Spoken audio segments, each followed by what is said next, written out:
Dialysis centre ഇപ്പൊ പൂട്ടാന്നൊരു വാർത്ത കേട്ടു. അപ്പൊ അതിനോട് യോജിക്കുന്നുണ്ടോ?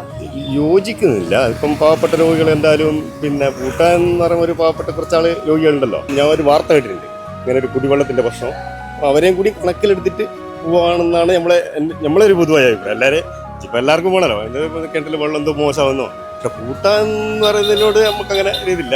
പാവപ്പെട്ട ഒരുപാട് പേര് എല്ലാവർക്കും രോഗം വരുമല്ലോ ചെയ്യല്ലോ.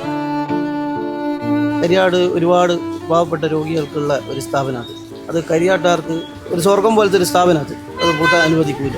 ഇവിടുന്ന് പല രോഗികളും പിന്നെ ഡയാലിസിസ് ചെയ്ത് പോകുമ്പോൾ അവർ ആശങ്ക പങ്കുവെക്കലുണ്ട്. കിടങ്ങിയിലേക്കെല്ലാം പോകുമ്പോൾ ഇത് പൂട്ടിക്കഴിഞ്ഞാൽ നമ്മൾ എന്ത് ചെയ്യും എന്നുള്ളത് നമ്മളോടെല്ലാം വളരെ ഇതായിട്ട് വേദനയോടുകൂടി ചോദിക്കലുണ്ട്. അപ്പോൾ അതിവിടെ നിലനിൽക്കണം, നമുക്ക് പ്രവർത്തിക്കണം, അത് നിലനിർത്താൻ വേണ്ടി. പൂട്ടാൻ പറയരുത് പ്രിയപ്പെട്ടവരെ, ചേർത്ത് നിർത്തണം അവരെ.